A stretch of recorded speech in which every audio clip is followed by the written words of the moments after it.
बिहार में आरा के दक्षिण पश्चिम में लगभग 60-70 किलोमीटर दूर उनवास गांव है, जहां एक मध्यवर्गीय खेतिहर परिवार में हिंदी के सुप्रसिद्ध कथाकार, संपादक और पत्रकार आचार्य शिव पूजन सहाय का जन्म हुआ।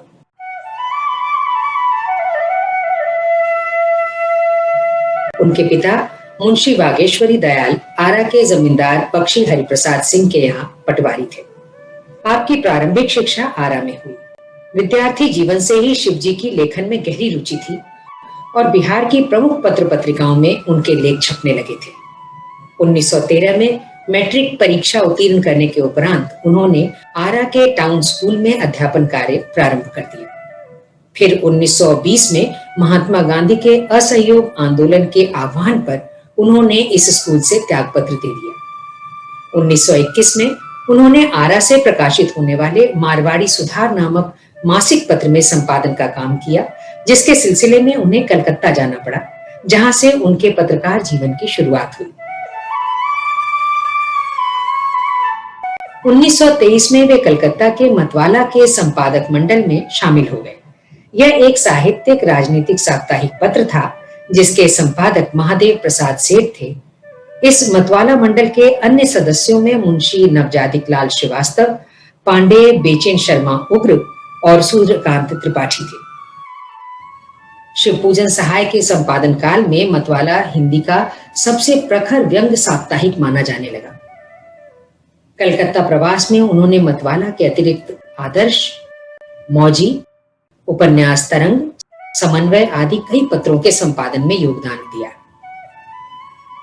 इसके बाद लखनऊ से प्रकाशित होने वाली मासिक पत्रिका माधुरी में प्रेमचंद के साथ कुछ समय तक काम करने का सुयोग भी बना। उन्होंने मासिक पत्रिका को विचार की स्वतंत्र अभिव्यक्ति का मंत्र मानकर सुल्तानगंज भागलपुर से गंगा नामक मासिक पत्रिका के संपादन का कार्यभार संभाला। यह साहित्य, संस्कृति, धर्म और अध्यात्म की उच्च स्तरीय पत्रिका थी। शिव पूजन सहाय ने पत्रकारिता के साथ हिंदी साहित्य की पुस्तकों के मुद्रण, संपादन और प्रकाशन के कार्य में भी स्वस्थ परंपरा की नींव डाली। रामलोचन शरण की प्रकाशन संस्था पुस्तक भंडार, लहरिया सराय दरभंगा का कार्यभार संभालकर वहां से किशोर वय के बालकों के लिए बालक नामक एक मासिक पत्र प्रकाशित किया। कहना न होगा कि वैसे छात्रोपयोगी पत्र की कमी आज भी बेतरह महसूस होती है। मुद्रण कार्य के निमित्त लगभग एक दशक काशी प्रवास में उनका परिचय महावीर प्रसाद द्विवेदी, श्याम सुंदर दास, प्रेमचंद, जयशंकर प्रसाद आदि अनेक साहित्यकारों से हुआ। इस दौरान इसी मंडली द्वारा प्रकाशित साहित्यिक पाक्षिक पत्र जागरण का संपादन भी उन्होंने किया। पत्रकारिता के क्षेत्र में शिव पूजन सहाय का विशिष्ट योगदान उनके द्वारा संपादित पुस्तक भंडार, पटना से प्रकाशित हिमालय तथा बिहार हिंदी साहित्य सम्मेलन के तत्वावधान में प्रकाशित त्रैमासिक शोध पत्र साहित्य के माध्यम से जाना जा सकता है। अप्रैल 1945 की बात है। राजेंद्र बाबू पटना जेल से छूटकर आए थे, जहां 3 वर्षों के कारावास में उन्होंने अपनी आत्मकथा पूरी की थी। हिमालय में उसके प्रकाशन की कहानी भी रोचक है। शिव पूजन सहाय की डायरी में कुछ इस प्रकार इसका वर्णन अंकित है। हिमालय के प्रथमांक में जब आत्मकथा का प्रारंभिक अंश छप गया, तब पूज्य राजेंद्र बाबू ने हिमालय देख सम्मति लिख दी। लेकिन उसके हफ्ते भर बाद ही पूज्य राजेंद्र बाबू के प्राइवेट सेक्रेटरी चक्रधर शरण जी ने सदाकत आश्रम से फोन किया कि आत्मकथा की मूल प्रति लौटाइए। आत्मकथा के प्रसंग में कई सज्जनों का भेद खुला। महान पुरुषों के साथ ऐसे गण आते ही रहते हैं जो उनके पास किसी को टिकने नहीं देते। आत्मकथा की मूल प्रति लौटा दी। शिव पूजन जी की साफ गोई को हिमालय छोड़ने की घटना से भी भली प्रकार समझा जा सकता है। इसका उल्लेख उन्होंने अपनी डायरी में इस प्रकार किया है। पूंजीपति मनोवृत्ति के प्रकाशक के साथ स्वाभिमानी संपादक का निर्वाह असंभव है। मन ने यह दृढ़ संकल्प कर लिया कि अब हिमालय छोड़ देने में ही संपादकीय मर्यादा की रक्षा है। हिमालय के दूसरे वर्ष के प्रथमांक से मेरी आरंभिक 4 टिप्पणियां निकाल दी गई हैं। कारण बताया गया है कि वे किसी को भी पसंद नहीं हैं, निरर्थक हैं, हास्यास्पद हैं और प्राणघातक भी, तथा व्यावसायिक दृष्टिकोण से अनुचित है, अनावश्यक भी कहा गया है और अनधिकार चेष्टा भी। ऐसी कठोर सम्मति संपादक कभी स्वीकृत नहीं कर सकता। जिन टिप्पणियों को प्रथमांक में से मास्टर साहब ने हटा दिया, उन्हें मुझको लौटाया भी नहीं। कई बार लिखा भी। ऐसा अपमान कौन सहेगा?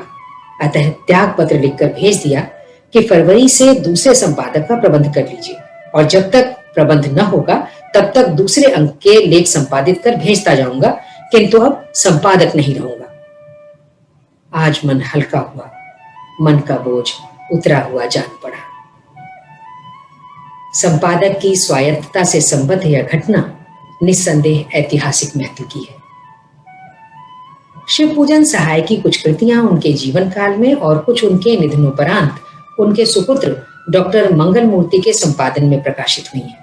उनकी प्रमुख कृतियों के नाम हैं विभूति, देहाती दुनिया, ग्राम सुधार, दो घड़ी, शिव पूजन रचनावली 4 खंडों में।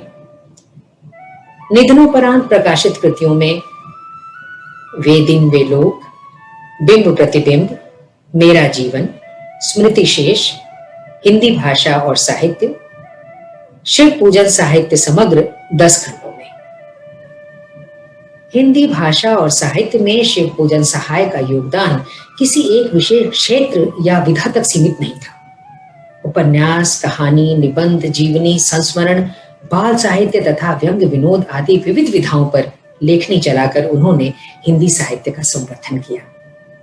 1918 में जब हिंदी कहानी भारतेंदु युग की कहानी के प्रभाव से बाहर नहीं निकली थी, उस समय शिव पूजन सहाय की मुंडमाल, विषपान और शरणागत रक्षा जैसी कहानियों ने कहानी लेखन के स्वरूप को नई कलात्मकता से गढ़ा और ये पाठकों के बीच खूब सराही गई। ये कहानियां उनकी रचनावली में विभूति शीर्षक से संकलित हैं। 70 वर्ष की आयु तक उन्होंने साहित्य, संस्कृति, भाषा, समाज सुधार, धर्म और राष्ट्रीय समस्याओं पर 200 से अधिक लेख लिखे तथा 50 से अधिक भाषण दिए।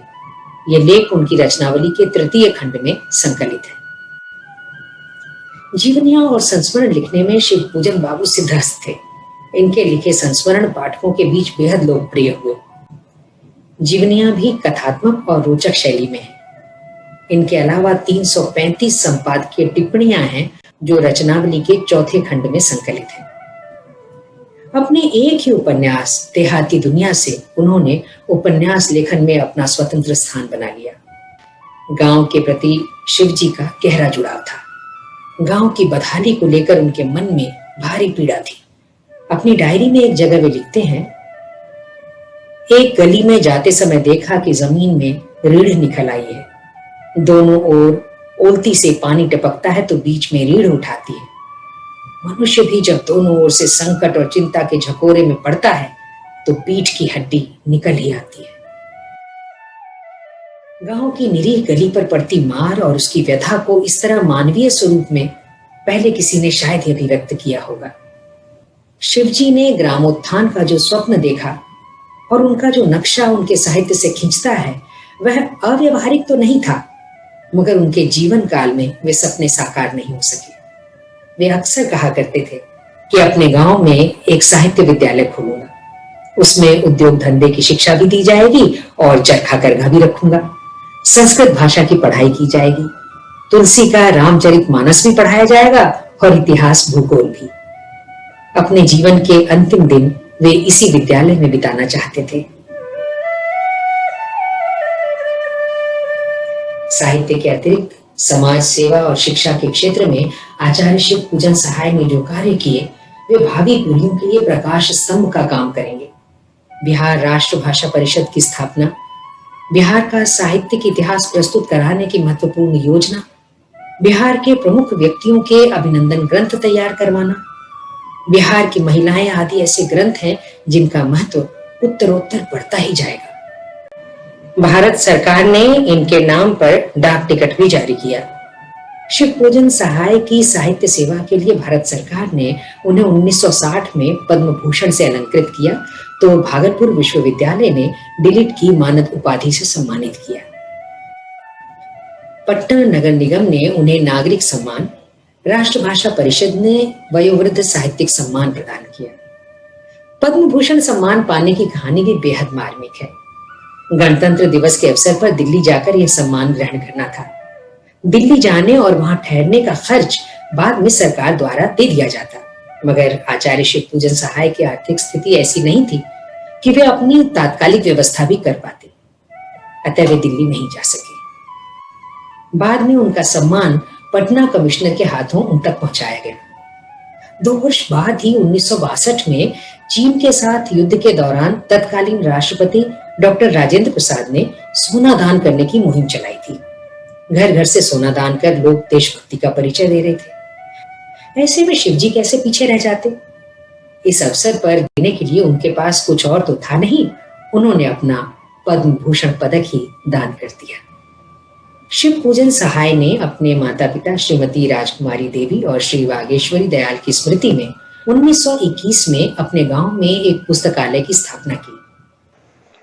आज आचार्य शिव पूजन सहाय की 128वीं जयंती का दिन है।